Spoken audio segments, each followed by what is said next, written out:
Hey guys, before we get started, I just wanted to say that we have a gaming channel and an anime channel, Mystical Gaming and Mystic Sage. If you like gaming, go check out Mystical Gaming, and go check out Mystic Sage if you like anime content. Links will be in the description below and in the ad cards above. Sometimes you gotta run before you walk. A memorable quote from the hit 2008 movie Iron Man. While Robert Downey Jr. might be the Avenger clad in metal, I'm gonna guess he's never seen the speed stats for some steel types because all they can do is walk. That's right, this week it's time to introduce the best team for steel types. The biggest rule here is that a Pokemon never appears more than once on one of these best teams. You might not end up seeing Skarmory on this team, but if it isn't featured, it could very well be on the best team for flying types. A big thing to mention for you all to keep in mind, as always, that these typing teams should be viewed more as steam teams to have decent fun with, rather than something you should take into the Monotype tier. But with that being said, let's jump in and experience the cold hard power of steel.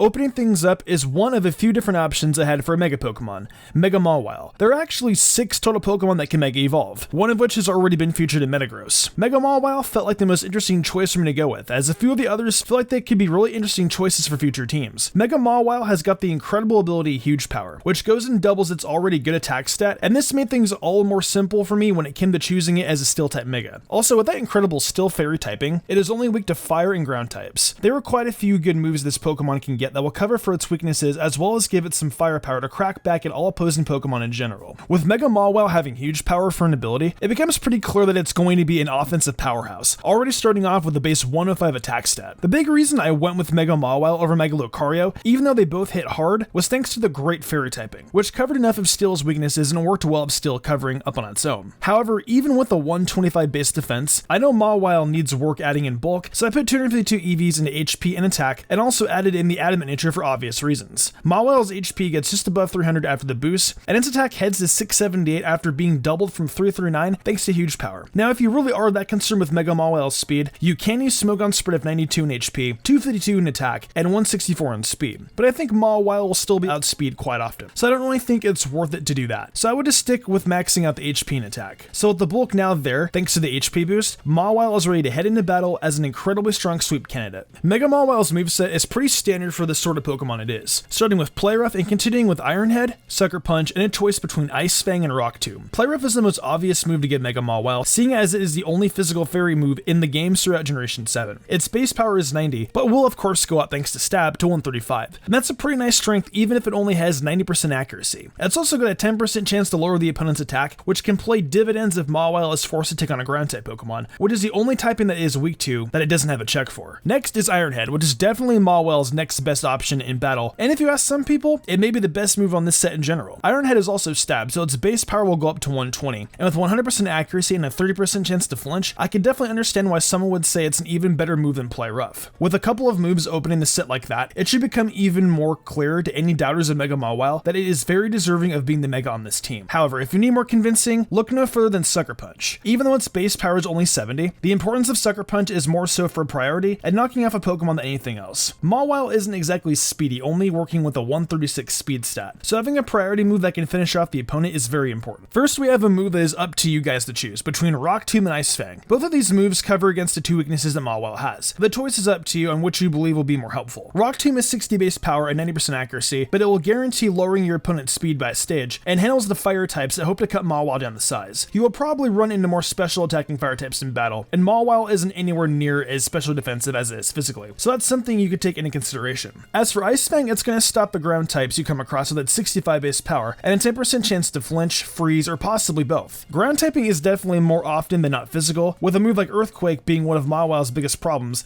it'll need to overcome. However, before we went and did anything with EVs prior, Mawile's highest base stat was its defense, so it can probably survive a hit. Like I said, all this is up to you for the last move. Sucker Punch felt way too important to leave off of the moveset due to Mawile's speed, but even then, if you really want, you could carry both and get rid of the priority, though I do not suggest this. The next Pokemon to be featured on the team is one who just missed out on becoming our Mega, Lucario. The Aura Pokemon is one of the most popular Pokemon in the franchise and has even extended its reach beyond just the Pokemon series of games. It has 3 different abilities, 2 of which apply to flinching, being Steadfast and Inner Focused. I didn't really like the idea of those 2, so I decided on using its hidden ability, Justified. Justified will give Lucario a 1-stage boost to its attack whenever it is hit by Dark-type moves, which I feel has a better chance of happening than any sort of flinching. Lucario's base attack is 110, and base special attack 115, which I took into account when deciding that it should be a mixed attacker. I normally don't particularly like mixed attackers, but with Lucario, I really came around to the idea when I looked at what it was capable of. When it came to the nature, I decided on making it naive with 252 EVs in speed, and then 126 EVs in both attack and special attack. The total ends up being at 306 speed, 287 attack, and 297 special attack. Those are all pretty solid stats, as most are that end up around 300, and they have Lucario poised to hit hard and fast. However, that's not all when it comes to hitting harder, as I've also given Lucario the Life Orb to give its attack a 1.3 times boost in base power. Thankfully for us, the Life Orb will boost both physical and special attacks. Lucario's moveset is going to be Drain Punch, Flash Cannon, Earthquake, and Ice Punch. I had decided on including Focus Blast in some way, but decided against it in the end, as the coverage provided by Earthquake, along with it having 100% accuracy, seemed like the smarter move. Drain Punch has a base power of 75, that sees a boost up to 97 from Life Orb, and then a further boost to 146 after stab. When you have a move that hits this hard, you'll definitely be happy to get 50% of that damage as health. Drain Punch will not only be a strong move for Lucario to turn against plenty of Pokemon, but also its primary source of healing after the Life Orb has its way. Next is Flash Cannon, which you can tell is the only special move in this set. I went with Flash Cannon over Meteor Mash or Bullet Punch simply for strength and accuracy's sake, wanting a move that could hit hard and also have little to no chance of missing. Flash Cannon's base attack gets boosted up to 156, and with its 10% chance to lower special defense, it's got a chance to work out as yet another incredibly strong option for Lucario. The next move is Earthquake, and that is here for coverage against the fire types that threaten Lucario with their super effective moves. Boosted up to 130, Earthquake is a great general move that will hit plenty of Pokemon for good damage, whether they're fire type or not. Joining Earthquake as a coverage move is Ice Punch, which of course is used for ground types. Ice Punch will be a base 97 after the Life Orb boosts its power, and it has a 10% chance to freeze the opponent, which could come in handy at some point as Hacks always tends to. With this moveset, Lucario covers every weakness but one, the fighting type. Normally I suggest to just get a Pokemon out of the battle if it's faced against a weakness that it doesn't have a particular moveset for, but I say go all in against another fighting type with Lucario. It's hitting hard enough that one of its moves is bound to take out most others of its typing, like a few Drain Punches or something like that. Let's keep things rooted right in the 4th generation with yet another strong Steel type, this time the Lava Dome Pokemon, Heatran. Heatran is a ground-fearing Fire/Steel type, but even with that large glowing weakness it shares with most of its teammates, it's still a powerful Pokemon that we're going to use as a special attacker. Heatran has a couple of useful abilities as well, first being Flash Fire and the other being Flame Body. While Flame Body has a really great effect, I can't imagine that Heatran is going to be taking too many contact physical moves, seeing as how its biggest fear is Earthquake. Flash Fire makes a lot more sense as Heatran suddenly becomes a big threat that can switch in on fire types and be completely unaffected by them, as opposed to taking neutral damage of Flame Body. It complements the base 106 physical and special defenses that Heatran has, furthering its usability. We've got to give it some bulk though and build upon that special attack even more, so 252 EVs are going into the HP stat and special attack along with a modest nature. Alternatively, you could go for a focus on HP and speed, but I'd rather have Heatran hit as hard as possible, so that's why I chose this spread. The HP ends up at 386 and that sweet special attack is 394, crafting one nasty attacker for the opponent to need to get around. You guys know me though, this isn't enough for me, so I'm giving Heatran the choice specs as well. Now that special attack stat is pushing its way near 600, and the opponent will have no choice but to game plan mid-battle for this powerful legendary. Another option if you guys want to use is the Air Balloon, and that will come in handy when it comes to ground type Pokemon. Lava Plume, Flash Cannon, Earth Power, and Hidden Power Ice. These are the 4 moves I put on Heatran, each with their own importance to keeping it alive and allowing it to do plenty of damage to the opponent. Lava Plume is going to be boosted up to 120 base power and has a 30% chance to burn the opponent, making it the main move Heatran will use to damage others. If the effect of Flash Fire is activated as well, Lava Plume will hit even harder, making it the best offensive option. However, if you're up against something that fire just can't touch, you can rely on a different stab option in Flash Cannon. It also gets boosted to 120 base power, and it has a 10% chance to lower the opponent's special defense, thus making the entire moveset hit harder. Earth Power is next, and it'll help cover against Pokemon that Heatran's 2 stab moves can't, all the while having this secondary effect as Flash Cannon with 90 base power. Finally, there is Hidden Power Ice, which is here exclusively for the ground type Pokemon that can do quad damage to Heatran. Hidden Power Ice isn't all that powerful even with a high special attack, but if you've got absolutely no choice but to do battle with a ground type, you'll be glad to have it. With the exception of Hidden Power Ice, this is a moveset that could cause massive damage to the entire team of an opponent, regardless of what move you end up locked into.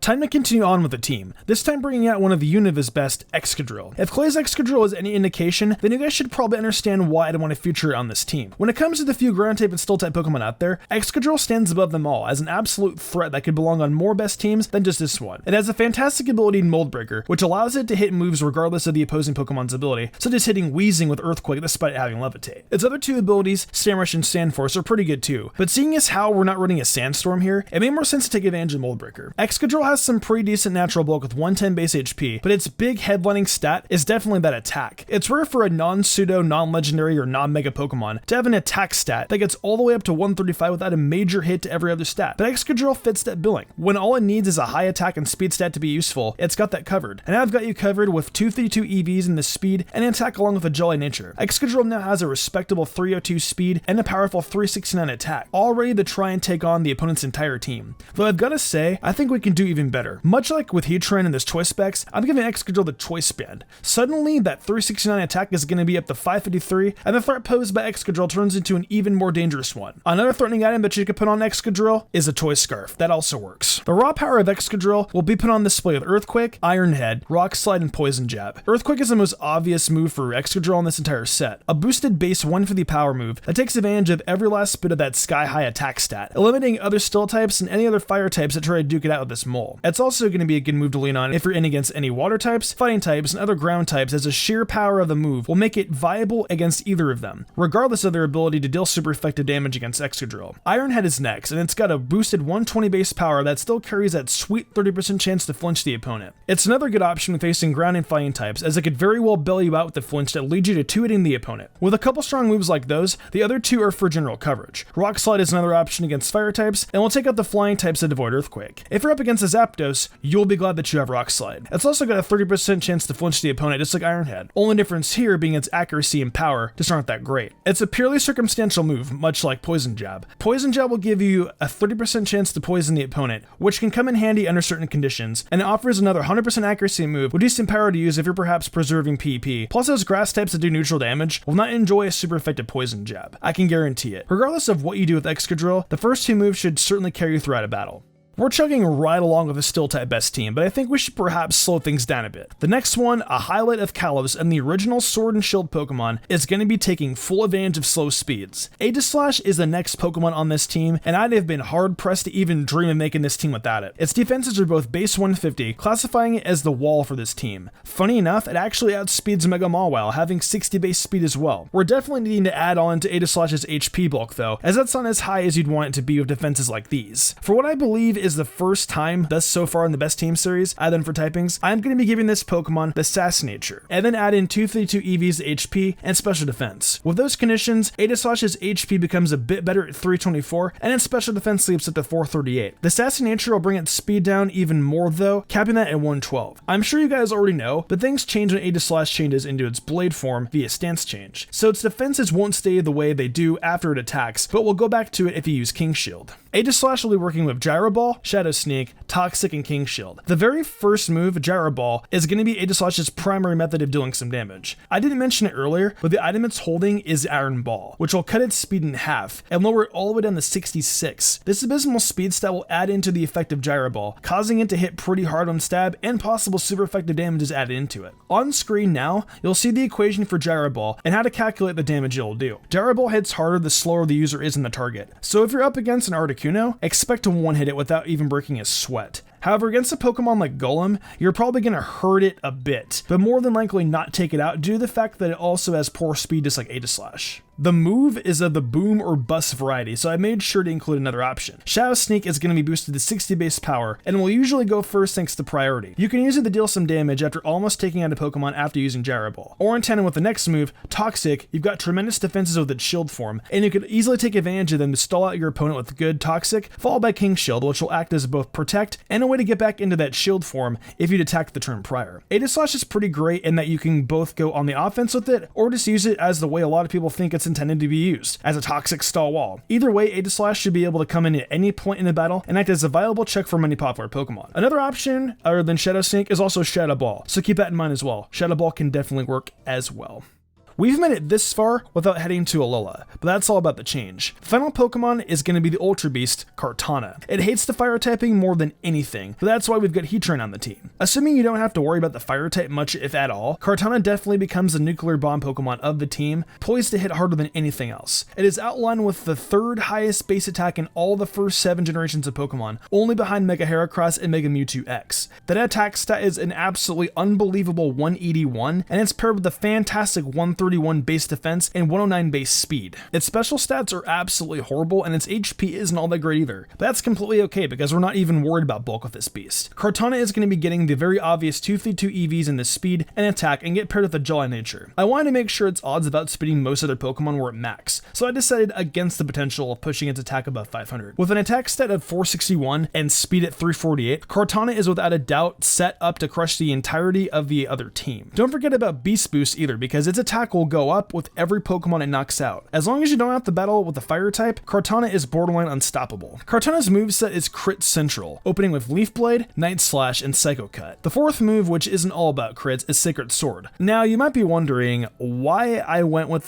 such a crit heavy moveset. The reason, of course, is because I was planning on bringing out the Scope Lens. Kartana's crit ratio will be raised a stage thanks to this item, and with 3 of its 4 moves having high crit ratios already, you're almost guaranteed to get that crit. A massive attack stat combined with astronomically high chances of crit pretty much has one-hit KOing and sweeping the entirety of the team written all over it. Leaf Blade has a boosted base power of 135 and is definitely Kartana's go-to move, being the only stab I put on it. There wasn't a good enough move for me to include on this set, so Leaf Blade was going to be it for stab. Next up is Night Slash, and that's yet another move with a high crit ratio that will come in well against Psychic and Ghost types, so that's some particularly nice coverage. Psycho Cut is next, and that will be another 70 base power move like Night Slash, but this one offers a little more coverage that will actually be quite useful for Kartana against fighting types. All these moves carry some potential to one-hit any Pokemon that isn't a massive defense, wall, or to the typing. And while it seems gimmicky, the odds of a crit are just too good. Sacred Sword is the last move in this set, and it's the one that doesn't already have a high crit ratio. It's a base 90 power move, and it ignores all the opponent's stat changes. So if you're facing an opponent that is set up defensively, you should be able to hit it very well. They'll get nice coverage against other steel types with this move, so that just adds to its usefulness. Nuclear power, combined with some tremendous crit odds, are all that's needed to justify Kartana's appearance on this best team. That's gonna do it for another best team, and boy am I glad I got to do this one. The steel typing is a lot more than just massive defenses and slow speeds, and I hope you guys understand that a little better now. As always, I want to hear from you guys. Please let me know what you think about this team in the comments. If you use it, let me know how it goes. Would you guys do anything differently, and is there any Pokemon you'd rather see in the team that wasn't included? Let me know everything down in the comments below. If you enjoyed the video, why not leave a like and subscribe to my channel with notifications on, that way you never miss an upload. If you want to support me further, consider following my Twitch where I stream a lot of Pokemon content and all kinds of other Nintendo content like Zelda, Fire Emblem, and much more. Want to support me further in game called Perks? Check out my Patreon. Daniel Leone, Lady Crimson, Memory Martin, The Lazy Leo, Matthew Young, Austin Lego, Jarrett Weiss Austin, Sodden Grider, and Enigma97 did, and I want to thank them personally for going above and beyond. It means the world to me. I think I'm wrap this up though. I'm Mr. Skarmory, and I will see you in the future for more awesome Pokemon content.